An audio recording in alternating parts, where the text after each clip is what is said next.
He asked her to step on the mat just for laughs. She looked too small, too weak, too harmless. But 30 seconds later, the gym was in complete silence. Because what she did next, no one was prepared for it. Especially not him. It was a buzzing Saturday morning. The local dojo was packed. Students, parents, instructors, even news cameras.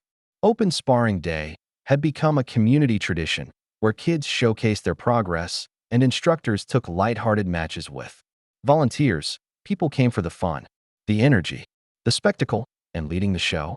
Sensei Mark Andrews, a decorated black belt. Charismatic, confident.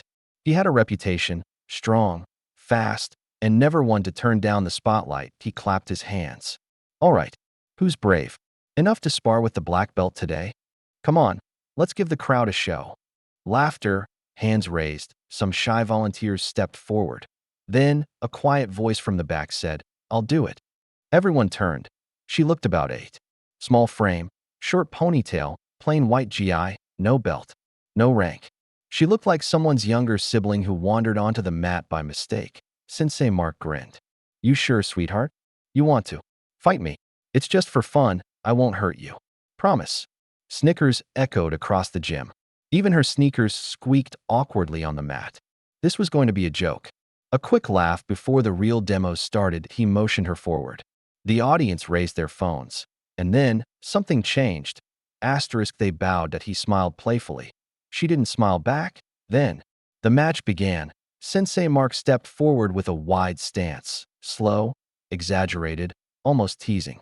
But the moment his lead foot moved forward, THWAP, she exploded. A lightning-fast spin, low to the ground.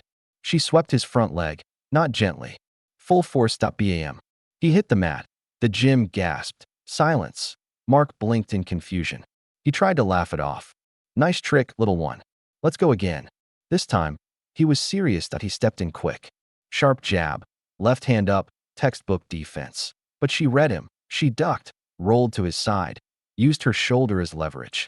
And in one fluid motion, flipped him clean onto his back. He groaned. She stepped back and stood ready, calm. Focused. The crowd? Frozen. The laughter from earlier? Gone. Only camera flashes now. And all. Mark sat up, dazed. Breathing heavy. This wasn't a prank anymore. This girl wasn't ordinary. He stood. Where did you learn that? He asked. She looked him in the eye for the first time. From my mom. Before she passed. Whispers broke out in the audience. And slowly, people started to realize. 2 years ago, the dojo lost one of its most beloved students. Elena Rivera.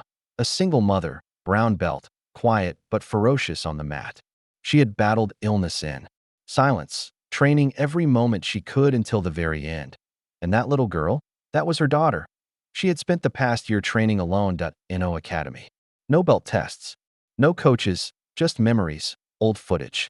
Her mom's moves, practiced again and again on the living room floor, while the world forgot her. But she didn't come here today for revenge. She came to be seen. The entire gym stood. In silence, Mark walked forward. And instead of raising his fists, he dropped to one knee. And bowed, not as a sensei, not as a black belt, but as a student. The rest of the room followed. Parents, instructors, even senior students. This wasn't a demonstration anymore. It was a moment of recognition. A passing of legacy. A reminder that skill isn't always loud. That some warriors train in silence until the world forces them to roar. He asked her to spar. As a joke. A little girl with no belt, no height, no chance. But after one match, she didn't just win the fight. She silenced the room. And made them remember who she was. Who her mother was. And who she was becoming.